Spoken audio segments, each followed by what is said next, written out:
the 22 yards that made that little boy into the legend. Plug Virat Kohli in and you'll never have a power shortage.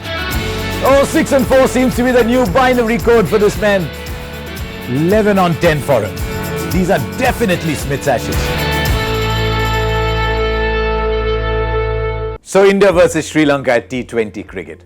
Much like India versus West Indies, which was a stronger side, or India versus Bangladesh, I think India start favourites. The numbers are overwhelmingly in India's favour.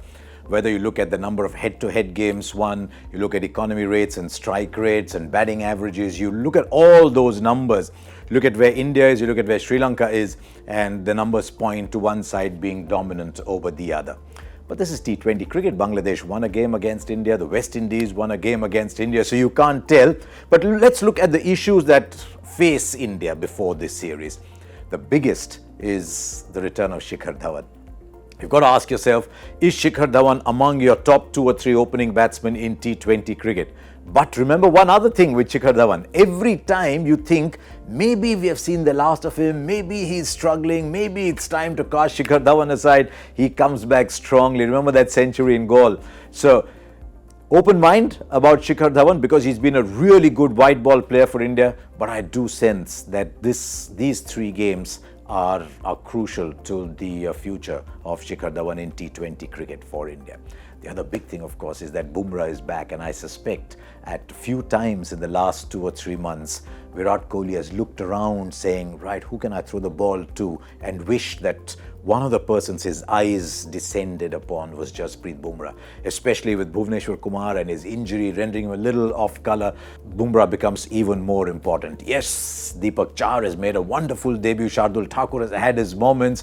Khalil Ahmed in and out. But Bumrah is in a different league. So I'm waiting to see how Bumrah comes back. I'm actually quite happy they pulled him out of 4-day cricket because I'm not sure you want him to be bowling so much suddenly. But that's the other big factor. The return of Bumrah and what it does to the end-overs bowling in India. As it turns out, it coincides with the absence of Deepak Chahar. I do believe that currently Bumrah and Chahar are India's 2 best seam bowlers in T20 cricket. So those are the 2 other factors. India have also got to get their spin bowling combination right. And I suspect that at the moment, it's the inability of the bowlers to bat that is dictating who plays as spinners rather than whether the 2 best spinners are playing. Jadeja and Washington Sundar play themselves because you need batting at 7 and 8, and that means only one wrist spinner can play. Sometimes maybe not even one if you want to play 3 seamers. So if India want to play Kulcha, if India want to play Kuldeep Yadav, Yuzvendra Chahal in Australia, then they've got to start playing them as early as possible because there's a rhythm to when people bowl, when Kohli wants them bowling.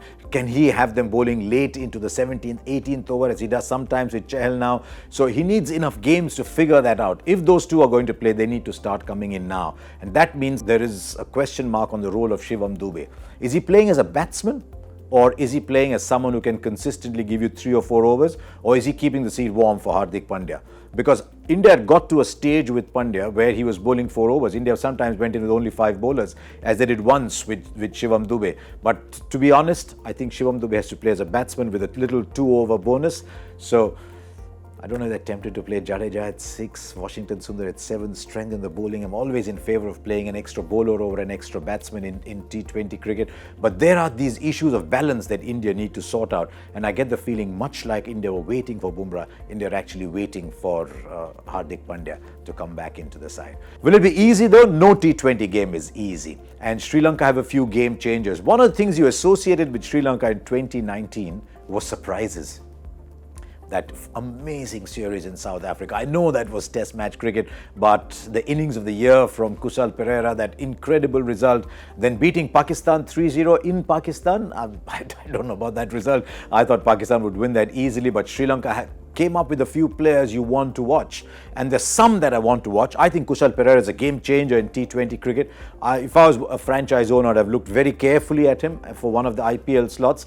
But watch out for the 2 Fernandos. Avishka Fernando was well worth watching at the 50-over World Cup, and what I've seen of Oshada Fernando is very, very impressive. My only concern with Sri Lanka, much like with Pakistan's bowlers, is that the batsmen come through with a lot of promise, especially people like Niroshan Dickwella, who I rate, and Kushal Mendes, who's a wonderful player. I don't know if Oshada Fernando is going to go that way, but he is a wonderful player to watch. Dasun Chanaka is made for T20 cricket. Angelo Matthews is back to provide some solidity. There's Dhananjay, De Silva, Dickwella, and we've got to be careful not to confuse the two at press conferences. But there's so many players who can turn the game around. I think if there's one weakness for Sri Lanka, it is with the bowling. Lasith Malinga is still the spearhead. India is among his most troublesome countries. India have played him better than most. But Vanindu Hasaranga, who's a bit of this and a bit of that, promising player too. I'm not sure there's enough there with the bowling to trouble India. All eyes will be on Usuru Udana, by the way, especially if you're from Bangalore. So I'm just looking at both sides. I get the feeling India start fairly decent favourites. I'll be surprised if India don't win the series.